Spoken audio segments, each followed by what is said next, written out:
यह चैनल केवल मनोरंजन के उद्देश्य से काल्पनिक कहानियां बनाता है। हम बच्चों अंडर 18 को सामग्री नहीं बनाते हैं। 18+ या उससे अधिक आयु वर्ग के लोगों का देखने के लिए स्वागत है। प्रवीण बहुत ही कमीना किस्म का आदमी था, इसलिए उसकी पत्नी उर्मिला उसे छोड़कर चली गई थी। अब प्रवीण अकेला था, उसका नियत अच्छा नहीं था, इसलिए किसी ने प्रवीण से दोबारा शादी नहीं किया। प्रवीण के छोटे भाई राजवीर की पत्नी शिल्पा भी थोड़ी कमीनी मिजाज की औरत थी। वह शादी तो राजवीर से की थी, लेकिन उसका मन कहीं और रहता था।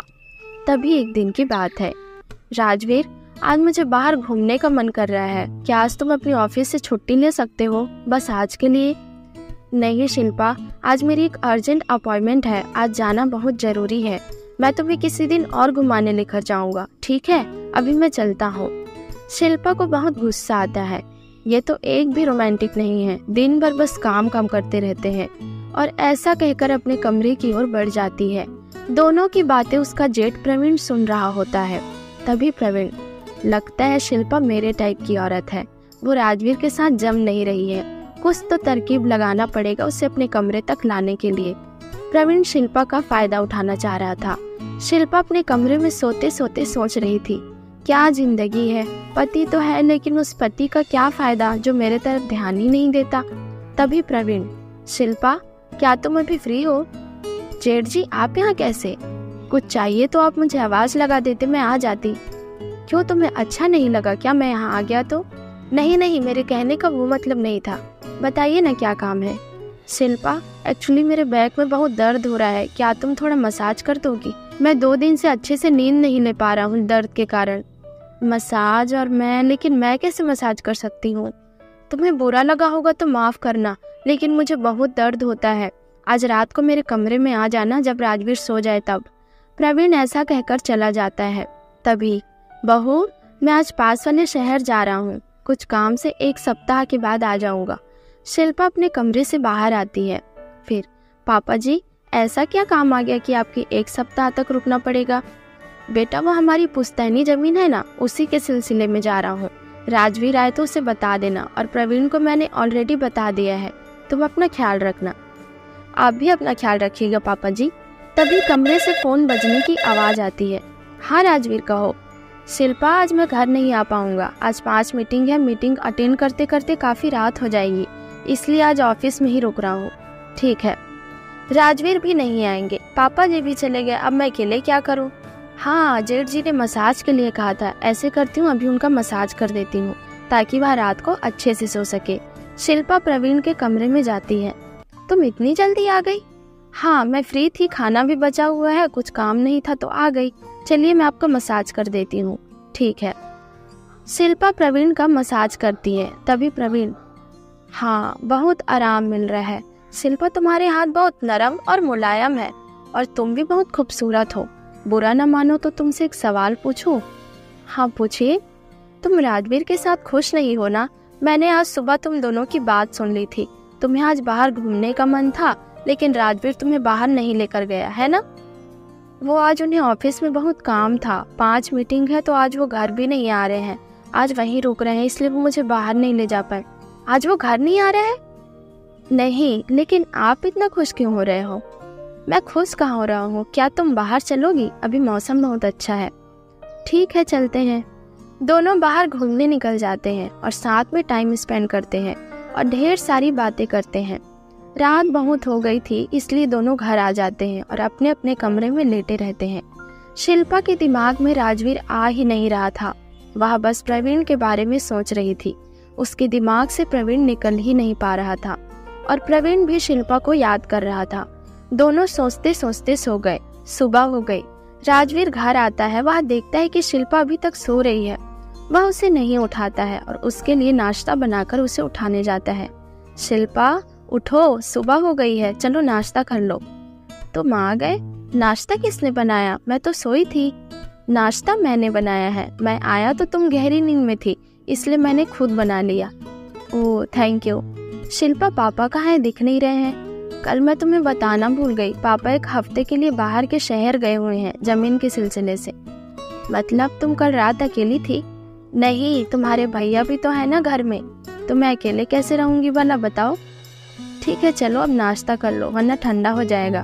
दोनों नाश्ता करने लगते हैं। तभी, तुम खा क्यों नहीं रहे हो, क्या सोच रहे हो? हाँ खाता हूँ। राजवीर अपने बड़े भैया की हरकतों के बारे में सोच रहा था कि उसने शिल्पा के साथ कुछ करने की कोशिश तो नहीं की, लेकिन उसे क्या पता कि ताली एक हाथ से नहीं दोनों हाथों से बजती है। शिल्पा, मैं सोने जा रहा हूँ, कल रात काम इतना ज्यादा था कि सो नहीं पाया। ठीक है जाओ तुम सो जाओ। राजवीर सोने चला जाता है। वह देखता है कि उसके कमरे में मसाज वाली तेल रखी है, लेकिन उसे बहुत नींद आ रही थी इसलिए वह सो गया। शिल्पा नाश्ता करके बस उठते ही रहती है कि प्रवीण भी नाश्ता करने आता है। तुम्हें अच्छे से नींद तो आई ना कल? शिल्पा का धड़कन प्रवीण को देखते ही जोर जोर से आवाज करने लगता है और वह कहती है, हाँ अच्छे से नींद आई। और आप अच्छे से सो पाए ना? आपका दर्द कैसा है अब? ठीक है, मैं तुमसे कुछ कहना चाहता हूँ। हाँ कहिए। क्या अभी तुम मेरे साथ मेरे कमरे में चल सकती हो? मैं कल ही तुम्हें यह बात कहने वाला था कि मैं तुम्हें पसंद करता हूँ और तुम्हारे साथ सोना चाहता हूँ। मैं भी कल रात से आपके ही बारे में सोचे जा रही हूँ। मैं भी आपको पसंद करती हूँ, लेकिन मैं अभी नहीं सो सकती आपके साथ। क्या हम रात को एक साथ सोएं? क्योंकि अभी राजवीर घर में है इसलिए। ठीक है, फिर रात को सोते हैं। जैसे ही राजवीर सो जाएगा तुम आ जाना मेरे पास। शिल्पा राजवीर के बिस्तर पर बैठकर राजवीर का इंतजार करते रहती है कि कब राजवीर उठेगा। दोपहर हो जाती है, फिर राजवीर उठता है। शिल्पा, तुम ये क्या कर रही हो? बस मैं तुम्हारे उठने का इंतजार कर रही थी। तुम्हें नाइट ड्यूटी जाना पड़ेगा ना। आज तो मैंने सारी तैयारी कर ली। तुम थोड़ा घूमाओ बाहर से, फिर खाना खा लेना। रुक तो जाओ जरा, बोले ही जा रही हो। आज मैं ऑफिस नहीं जा रहा हूँ, आज तुम्हारे लिए छुट्टी ली है मैंने। आज हम कहीं बाहर डिनर करने जाएंगे और तुम ये साड़ी छोड़कर कुछ अच्छा सा वेस्टर्न ड्रेस पहनना, ओके? क्या आज तुम नहीं जाओगे ड्यूटी? शिल्पा और प्रवीण का सारा प्लानिंग चौपट हो जाता है। कुछ ही समय में शाम हो जाती है। शिल्पा स्कर्ट पहनती है और दोनों घूमने चले जाते हैं। प्रवीण रात को शिल्पा का इंतजार करते रहता है। शिल्पा उसके कमरे में नहीं आई तो वह उसके कमरे में देखने गया, लेकिन शिल्पा तो राजवीर के साथ बाहर गई थी। थोड़े ही देर में राजवीर और शिल्पा घूम कर आ जाते हैं। शिल्पा को उस ड्रेस में देखकर प्रवीण पागल हो जाता है। कहाँ गए थे दोनों? बस भैया शिल्पा को बाहर घुमाने लेकर गया था, कल नहीं ले जा पाया तो आज ले गया। ठीक है भैया, गुड नाइट। शिल्पा और राजवीर कमरे में सोने चले जाते हैं। साला पूरा प्लानिंग चौपट कर दिया। रात के 2 बज रहे होते हैं। तभी प्रवीण शिल्पा को कॉल करता है, तुम आओगी कि नहीं मेरे पास? प्रवीण जी, मैं कैसे आऊँ? राजवीर के साथ हूँ मैं और अभी नहीं आ सकती मैं। तुम पागल हो गई हो क्या? तुमने वादा किया था मेरे साथ सोने का। मुझे तुम पे इतनी ज्यादा फीलिंग आ रही है कि मैं सो नहीं पा रहा हूँ। ठीक है, मैं कोशिश करती हूँ आने की। सुनो जरा, वही वेस्टर्न ड्रेस पहन कर आना, ठीक है? तुम्हारी बड़ी बड़ी ख्वाहिशें। ठीक है, आती हूँ। शिल्पा चुपके से अपने कमरे से निकलकर अपने जेठ के कमरे में चली जाती है और खूब मजे करती है। दिल्ली शहर के करनाल जिले में अरुण और आलिया एक साथ रहते थे। अरुण और आलिया की शादी को करीबन 8 साल हो चुके थे और इस शादी से उनका एक 5 साल का बच्चा भी था। शादी का 4 साल बहुत अच्छे से गुजरा।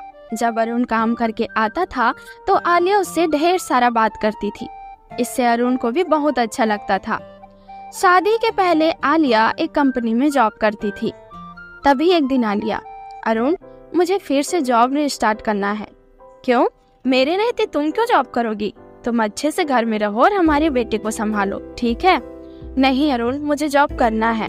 बच्चे को संभालने के लिए माँ जी तो है ना। 8 साल हो गए हैं, अब मुझे घर में नहीं बैठना है।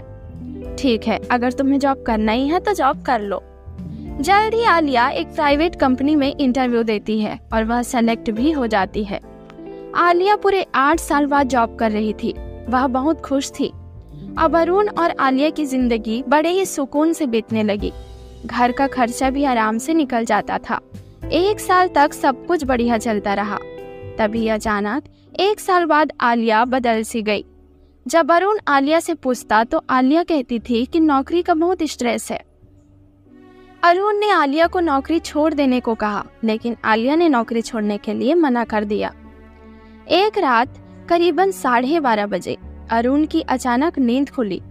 वह देखा कि आलिया फोन में कुछ कर रही है। तभी अरुण कहता है, आलिया, इतनी रात को फोन में क्या कर रही हो? तो वह हड़बड़ा कर बोली, नींद नहीं आ रही थी तो फेसबुक चला रही थी। तुम सो जाओ ना, मैं थोड़ी देर में सो जाऊंगी। ठीक है, जल्दी सो जाना, कल तुम्हें काम पर भी जाना है ना। अगली सुबह करण ने कंपनी से छुट्टी लिया था कुछ काम से। वह देखता है कि आलिया 10 बजे तक सो रही थी। तभी अरुण, आलिया क्या आज तुम्हें काम पर नहीं जाना है? 10 बज गए हैं, थोड़ी देर और सोने दो ना, फिर काम पर चले जाऊंगी। लेकिन तुम्हारा ऑफिस टाइमिंग तो सुबह 8 बजे है ना, इतनी लेट जाओगी तो डांट पड़ेगी तुम्हें। मुझे कोई नहीं डांटेगा, तुम चिंता मत करो, मुझे सोने दो, मैं अपनी मर्जी से जितना टाइम चाहे जा सकती हूँ, ऑफिस कोई कुछ नहीं कह सकता मुझे। नींद में आलिया ने ये सब बातें कही जो अरुण को खटकने लगा। वह सोचने लगा कि आखिर आलिया भी तो वहाँ एक स्टाफ ही है, लेकिन इसको इतना छूट क्यों दी गई है। छोड़ो हटाओ, ये अच्छा काम करती होगी इसीलिए इसे लेट आने पर डांट नहीं पड़ती होगी। और अरुण हॉल की ओर बढ़ जाता है। आलिया उठती है और जल्दी से ऑफिस के लिए चली जाती है। उस वक्त 12 बज चुके थे। अगली रात को फिर अरुण ने आलिया को फोन चलाते हुए देखा। अब ये सिलसिला कई दिनों तक चलता रहा। एक दिन आलिया अपना फोन बिस्तर में छोड़कर रसोई चली गई तो अरुण ने उसकी फोन चेक करने की सोची। जब अरुण ने उसका फेसबुक अकाउंट खोला तो वह हैरान हो गया। आलिया ने अपने बॉस सिद्धार्थ से रोमांटिक चैटिंग किए थे। यही नहीं, आलिया ने सिद्धार्थ को कई सारे आपत्तिजनक अपने फोटो भेज रखे थे। ये सब देखकर अरुण का दिल टूट गया और उसे गुस्सा भी बहुत आया। जब आलिया कमरे में आई तब, ये सब क्या है? इसीलिए तुम जॉब का जिद कर रही थी? तुम इतनी गिरी हुई कैसे हो सकती हो? आलिया घबरा गई और उसने कहा, अरुण चाहे तुम कितना भी कमा लो, लेकिन मेरे बॉस सिद्धार्थ जितना कभी नहीं कमा पाओगे।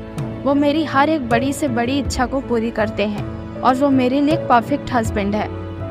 तभी अरुण कहता है, तुम ये बताओ मैंने आज तक क्या कमी की है तुम्हें? भले ही मैं तुम्हारी बड़ी से बड़ी इच्छा को पूरी नहीं कर पाया, लेकिन मैं तुमसे जितना प्यार करता हूँ उसकी तो रिस्पेक्ट कर लेती। क्या तुम पैसे के लिए ही मेरे साथ थी? और जरूरी नहीं कि मैं लड़का हूँ तो मैं ही इच्छा पूरी करूँ। तुमने मेरी कितनी इच्छा पूरी की है ये तो बताओ। तुमने आज तक मेरी इच्छा के बारे में सोचा ही नहीं। जरूरी नहीं कि हम लड़के ही तुम लड़कियों के लिए करें। अगर अपने आप को इक्वल मानती हो ना, तो तुम्हारा भी फर्ज है कि तुम मेरी भी इच्छा पूरी करो, समझी तुम? और तुमने ये सब करने से पहले एक बार भी हमारे बच्चे के बारे में नहीं सोचा। आलिया कुछ जवाब नहीं देती है और वहाँ से चली जाती है। उसने आज तक इस सवाल का जवाब नहीं दिया। अब अरुण अकेले रहता है और अपने बच्चे का ख्याल रखता है। 1 साल बाद आलिया को उसके बॉस ने छोड़ दिया।